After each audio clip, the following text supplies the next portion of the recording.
एक हमारे पास प्रश्न आया था कि सर पत्नी ने जो है मेरे ऊपर दहेज का मुकदमा, मेंटेनेंस का मुकदमा, डोमेस्टिक वायलेंस का मुकदमा, ये 3-4 मुकदमे मेरे ऊपर लगा दिए हैं और मैं बहुत ज़्यादा परेशान हो गया हूँ और मेरी ये इच्छा है कि मैं अब उस पत्नी के साथ में नहीं रह सकता हूँ और ना ही मुझे वो रखनी है। तो क्या मैं तलाक का मुकदमा डाल सकता हूँ? ये प्रश्न हमारे सामने आया। तो मैं कहता हूँ हर व्यक्ति, हर पुरुष से आप ये सवाल पूछ लीजिए कि जब वो पत्नी उसके ऊपर मुकदमा दर्ज करवा देती है, तो अगर उससे आप सवाल पूछो कि तुम अपनी पत्नी को रखना चाहते हो, तो एक आंसर यही आएगा, नहीं। ये नियम है क्योंकि महिला जब पुरुष के ऊपर मुकदमे दायर कर देती है, तो मुकदमा करने के बाद पत्नी ये समझती है कि मैं इसके ऊपर मुकदमा दायर करवा के इसको दबा के प्रेशराइज करके अपने कंट्रोल में कर लूँ और जैसे मैं कहूँ वैसे कर दे।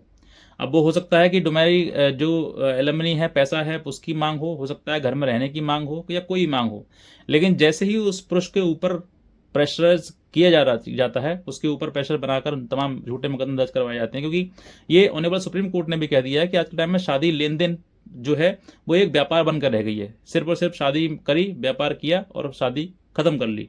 तो ऐसी परिस्थिति में जहां पर ये सब चीजें होती हैं, वहां पर आपके लिए कुछ मुख्य बातों का ध्यान रखना होगा, क्योंकि शादी एक बंधन है और इस जन्म के लिए तो पूरा है ही है, आगे बाद में सोचेंगे, लेकिन ये जन्म जो आपने लिया है, इस जन्म में अगर शादी आपने की है, जिस महिला के साथ में की है, उसके साथ में आपके लिए पूरा जीवन व्यतीत करना है, ये बंधन है।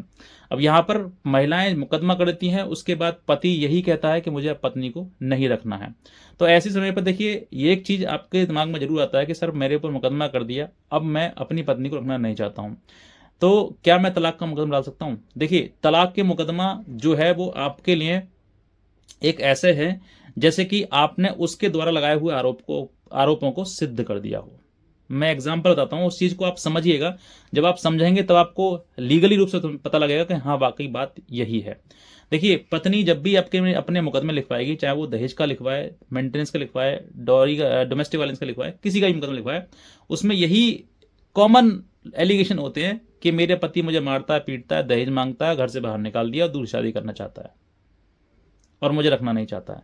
ये चीज़ें जो है वो अपने एलिगेशन में, अपने चाहे वो कोई सा भी मुकदमा हो, उस मुकदमे में जरूर लिखवाएगी। अब ये कहेगी कि भाई मुझे मारता है, पीटता है, दहेज मांगता है और मुझे रखना नहीं चाहता है, दूसरी शादी करना चाहता है। अब उसी के आप बाद जो है, जैसे ही उसने मुकदमे लगाए वैसे ही आपको क्रोध आया और आपने तलाक का मुकदमा फाइल कर दिया। अब आप तलाक के मुकदमे में क्या कहेंगे कि मेरी पत्नी जो है ऐसी है, वैसी है और मैं जो है विवाह विच्छेद चाहता हूँ। लास्ट में जो है आप प्रेयर जो करेंगे वो यही कहेंगे कि सर इस विवाह को विच्छेद किया जाए, यानी कि डाइवोर्स दिया जाए। और यही चीजें जब आएंगी तो दोनों को कंटेस्टेड करती हैं। आप समझ कर देखिए कि एक महिला कह रही है कि मुझे रखना नहीं चाहता है और दूसरे ने तलाक का मुकदमा डाल दिया, यानी कि ये बात सिद्ध हो गई कि वाकई तुम रखना नहीं चाहते हो। तो यहां पर क्या हुआ कि आपने अपनी बात को कहते हुए दूसरी बातों को सिद्ध कर दिया कि वाकई जैसे महिला कह रही है वही सच है, सिद्ध है। तो इस बात को आपने कंफर्म कर दिया कि आप उसको रखना नहीं चाहते हैं। अब ये चीजें जब सामने आती हैं तो कोर्ट भी ये कहता है कि वाकई ये इसकी इंटेंशन जो है वो रखने की नहीं है और महिला जो कह रही है वो सही आरोप सारे सही है, सही पाए जाते हैं। तो उनके द्वारा मुकदमा जो किया महिला के द्वारा, वो जो झूठे झूठे आप चिल्ला रहे थे वो झूठ सच सच कर दिया आपने, सच में परिवर्तित कर दिया। तो आप पहले तलाक का मुकदमा डालने की गलती ना करें, ये मेरा सुझाव है आपके लिए। बाकी आपकी इच्छा, अगर आपने दायर कर भी दिया है तो आपकी इच्छा है, और नहीं किया है तो मैं कहता हूं अभी थोड़ा रुकिएगा, थोड़ा समझ के पूरी बात तब आप फाइल करें। अब आपके पास देखिए, तलाक का मुकदमा उसने कहा, जितना भी कहा तलाक का मुकदमा आप डाल दिया। अब प्रश्न आता है कि सर डालें फिर ना डालें, करें तो करें क्या? ऐसी पत्नी के साथ हमें तो रहना है नहीं। तो जब रहना है नहीं तो सर मैं करूं तो करूं क्या? तलाक ना डालूं तो फिर क्या करूं? पूरी जिंदगी ऐसी रहूंगा क्या? तो ऐसी परिस्थिति में आपके पास देखिए, अब आपको एक वकील की जरूरत पड़ेगी यहाँ पर, आपके जो माइंड है उसको खोलने के लिए, क्योंकि हर व्यक्ति हर बात वीडियो के माध्यम से नहीं कह सकता है, या फिर जो आपके मन में सवाल है उसका जवाब आपको चाहिए तो वो जवाब आपको मेरी वीडियो द्वारा नहीं मिल रहा है, तो फिर आपको फिर एडवोकेट की आवश्यकता पड़ती है, या फिर मेरी आप हेल्प ले सकते हैं, एडवाइस ले सकते हैं, या फिर आप किसी अपने वकील से भी आप सुलह समझौता कर सकते हैं। अब ये सब चीजें बात में सामने आई, तो अब यहां पर तलाक का अगर आपको मुकदमा डालना है तो मैं कहता हूं जितने भी एलिगेशन उसने लगाए हैं पत्नी ने आपके ऊपर, उसके स्ट्रॉन्ग एविडेंस आपके पास होने चाहिए। अब यही वीकनेस आपकी आ जाती है कि सर सबूत हमारे पास कोई है नहीं, जैसे वो कह रही है वैसे हम कह रहे हैं, ओरल हम कह रहे हैं, ओरली वो कह रही है, मौखिक हम मौखिक वो।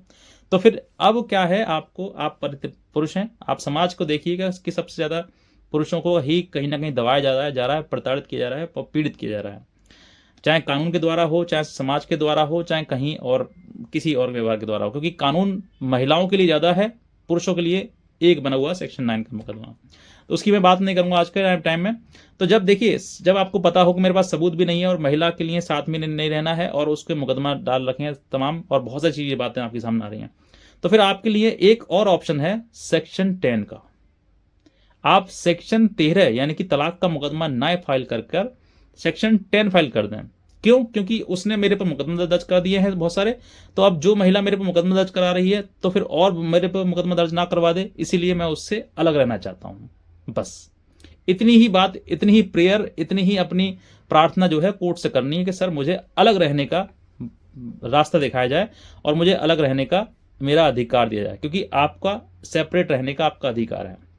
आप किसी से आपको जान का खतरा है या आपको किसी और चीज़ का खतरा है, तो उस खतरे को टालने के लिए आप अपनी पत्नी से अलग रहने का मुकदमा फाइल कर सकते हैं, यानी कि जुडिशियल सेपरेशन, जो कि सेक्शन 10 हिंदू मैरिज एक्ट के तहत आता है। तो हिंदू मैरिज एक्ट के तहत ये आप मुकदमा दायर करेंगे तो आपको ये तलाक से बेहतर रहेगा।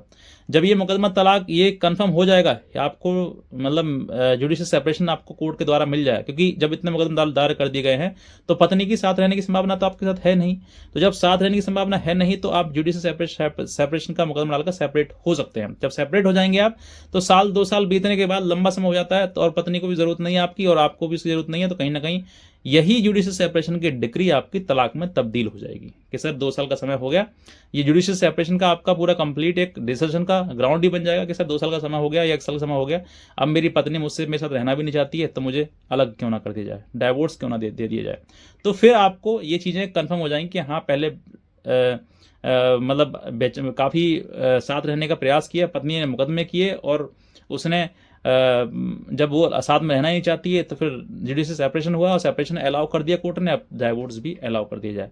तो ये जो है आपके लिए ये पूरा एक प्रोसीजर हो जाएगा और उस प्रोसीजर के तहत आप 100% आपको डाइवोर्स से मिल जाएगा। लेकिन डायरेक्टली अगर आप करेंगे तो आपको परेशानी आ सकती है और आपको दिक्कतों का सामना करना पड़ सकता है और आपके द्वारा दूसरे व्यक्ति की कही हुई बातें सिद्ध भी हो सकती हैं। बस इतना कहना चाहूँगा। अगर आप नए हैं तुरंत सब्सक्राइब करें इस चैनल के लिए और दूसरे लोगों तक जरूर शेयर करें। आज का वीडियो देखने आपसे बहुत धन्यवाद।